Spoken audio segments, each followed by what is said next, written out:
तो कुछ बड़े सवाल हैं। आज उन बड़े सवालों को लेकर मेरे युवा मित्रों के साथ हम यहां मौजूद हैं। मेरे साथ कौन कौन दिग्गज मेहमान आज इस चर्चा में जुड़ रहे हैं, यह बड़ी चर्चा है, इतिहास में दर्ज होने वाली चर्चा है। सुधांशु त्रिवेदी भारतीय जनता पार्टी के मेंबर ऑफ पार्लियामेंट है, प्रवक्ता है, उनका अभिनंदन है। कांग्रेस पार्टी से प्रवक्ता नेता आलोक शर्मा जी हैं, जोरदार तालियों से उनका अभिनंदन है। Somnath Bharti former law minister, 3 time MLA Aam Aadmi party के हमारे साथ मौजूद हैं। अमित जमाई प्रवक्ता समाजवादी पार्टी के, जनता दल यूनाइटेड के नेता, एनडीए के घटक दल सत्य प्रकाश मिश्रा का अभिनंदन है। और मेरे युवा मित्रों का यहां जोरदार तालियों के साथ अभिनंदन है। चलिए बहस का एजेंडा पहले सेट कर देते हैं कि आज की बहस का एजेंडा क्या है। सियासी हेट अब निजी दुश्मनी में बदल गया है और यह पक्ष और विपक्ष दोनों के लिए है। गद्दार शब्द कहकर राहुल गांधी ने खेल बिगाड़ दिया विपक्ष के लिए। तीसरा अहम सवाल, किताब का मुद्दा उठाना कांग्रेस को बैकफायर करेगा क्या, जैसा निशिकांत दुबे और सुधांशु त्रिवेदी ने सदन में बोला। विपक्ष ने संसद में मौका गंवाया और सरकार ने क्या भुनाया, यह बड़ा प्रश्न है। तो स्वागत है आज का आप सभी का इस चर्चा के अंदर। मैं इस चर्चा की शुरुआत सुधांशु त्रिवेदी आपसे करता हूं। सदन सुचारू रूप से चले, अटल जी के समय से, मनमोहन सिंह जी के समय से और पीवी नरसिम्हा राव के समय से और पंडित नेहरू के समय से चलता आ रहा है कि सरकार का काम होता है। लेकिन सरकार इस बार चाह नहीं रही है सदन चले। मैं नहीं कह रहा, विपक्ष का यह आरोप है खेल और माहौल आप बिगाड़ते हैं, खेल गंदा आप लोग करते हैं। देखिए, आपने ऐसी बात कही जैसे बैट्समैन अच्छी बैटिंग करे और बॉलर अच्छी बॉलिंग करे। यह तब संभव है जब बॉलर को बॉलिंग करना आता भी हो। अब बॉलर ऐसा हो जो जिंदगी भर बैट्समैन ही रहा हो और बॉलिंग करने को मानता ही नहीं हो कि मेरा काम है।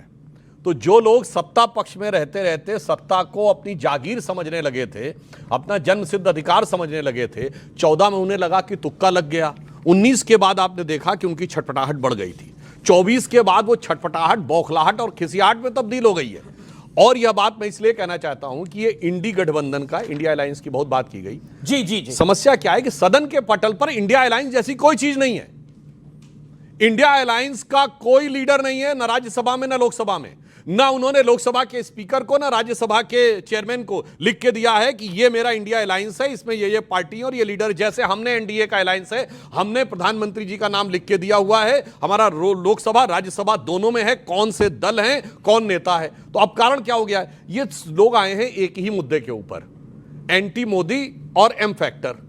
अब उस चक्कर में क्या है कि दोनों को एक दूसरे से प्रतिस्पर्धा करनी है कि कितनी घटिया बातें, कितनी हल्की बातें, कितनी ओछी बातें कर कर वो दूसरे से, एक दूसरे के मुकाबले अपना ज्यादा आकर्षण बना ले।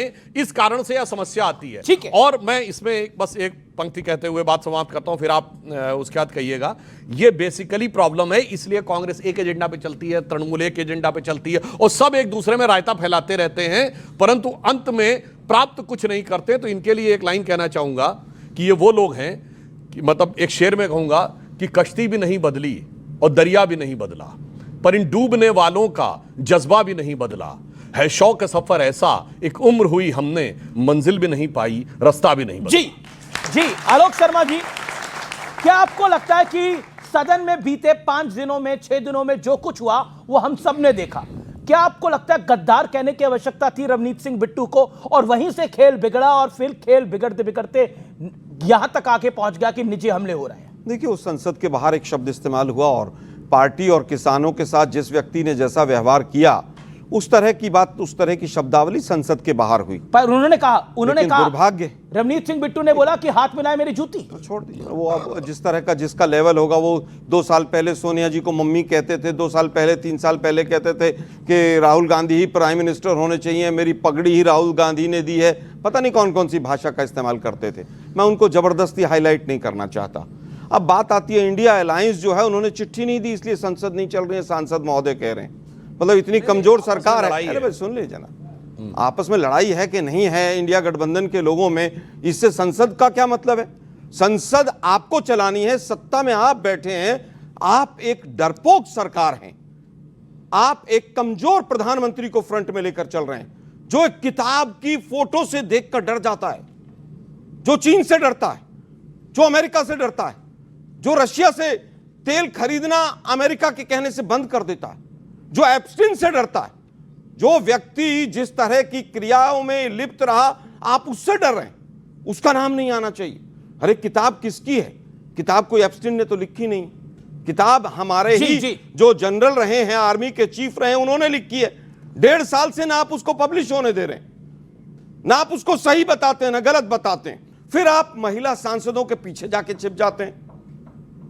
अगर महिला सांसद उनके ऊपर कोई अभद्र व्यवहार करने वाली थी और आपके पास पूरा पुख्ता कोई सबूत था, या तो स्पीकर को इस्तीफा दे देना चाहिए। कि तो स्पीकर साहब ने तो बोला ओम बिरला जी ने। सुनिए ना भाई जी, देश के प्रधानमंत्री अगर संसद में सेफ नहीं है तो आम ये बच्चे बैठे हैं, इनका नोएडा में क्या हाल हो रहा है? एक मिनट सुनिए ना भाई। जी जी जी, मैं केवल ये कहना चाहता हूं संक्षेप में, इतने कमजोर प्रधानमंत्री अपनी नाकामियों को छिपाने के लिए पंडित नेहरू से लेकर आज तक सबको अपशब्द और अभद्र भाषा बोलना ही सीखे। 2 किलो गाली दे दी, 3 किलो, पता नहीं कौन सा तराजू है भाई इनके पास। आपकी राजधानी 2-2, 3-3 महीने तक सांस लेने लायक नहीं है।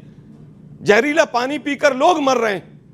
किसानों की आपने किसानों के सारे हितों की बलि चढ़ा दी। Time limit, okay. विदेश मंत्री कह रहा मुझे पता ही नहीं क्या डील है। ओके ओके ओके, अब बता रहा हूं कैसे नहीं होता। बैट्समैन बैटिंग करने के लिए, बॉलर जो है सब एक दूसरे छीने ले रहे हैं। ना ना ना ना, मैं फेंकूंगा, इस चक्कर में मैच नहीं हो रहा और कह रहे हैं कि साहब दो गलती दूसरे की है। आप इंडी गठबंधन होने से हमें कोई फर्क नहीं पड़ता, सब एक दूसरे से ज्यादा। आप लोग इंपॉर्टेंस क्यों दे रहे हैं? अब स्टेप बाय स्टेप इनके मुद्दों का जवाब देता हूं। जी जी, अब ये कहते हैं कि गाली देने की बात, प्रधानमंत्री जी की कब्र खोदने की बात एक नहीं अनेक बार कांग्रेस पार्टी के द्वारा की गई, मौत की कामना की गई, मौत के प्रकार बताए गए, हिटलर और कुत्ते की मौत, जाने क्या क्या बोला गया। मैं चैलेंज करके कहता हूं, इंदिरा गांधी ने इमरजेंसी लगा दी, तब भी हमने कभी मौत की कामना नहीं की थी।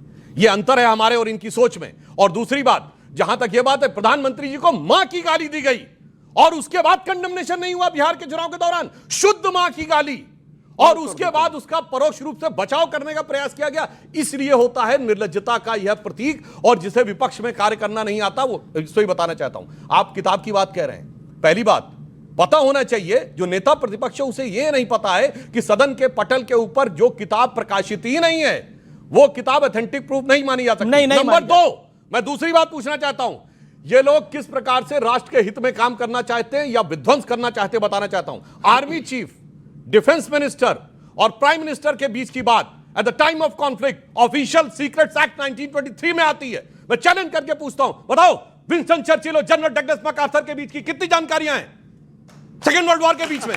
यह होता है। और सुनिए, अब आपको बताता हूं, राहुल गांधी जी को सोरस सोर्सेस से जो प्राप्त हुआ होगा वो पहले ही प्राप्त हो गया होगा।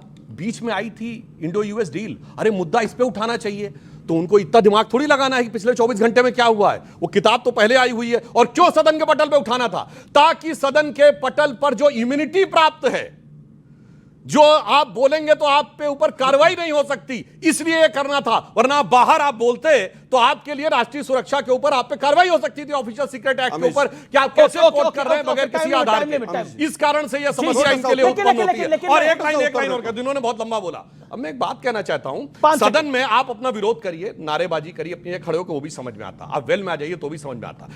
वेल में आने के बाद इनकी महिला सांसद एक पूरी वॉल बनाती हैं और इतना बड़ा बैनर लेके, जो बैनर नहीं आना चाहिए, फिर आप ट्रेजरी बेंचेस की तरफ बढ़ती हैं, उसके अंदर बढ़ती हैं। यह कौन सा हो सकता है आपका अधिकार? मैं पूछना चाहता हूं, महिलाओं की शील्ड बनाकर, बैनर लगाकर आगे बढ़ने का आइडिया कहां से आया? शाहीन बाग से या गाजा से? यही शाहीन बाग ओके ओके, जवाब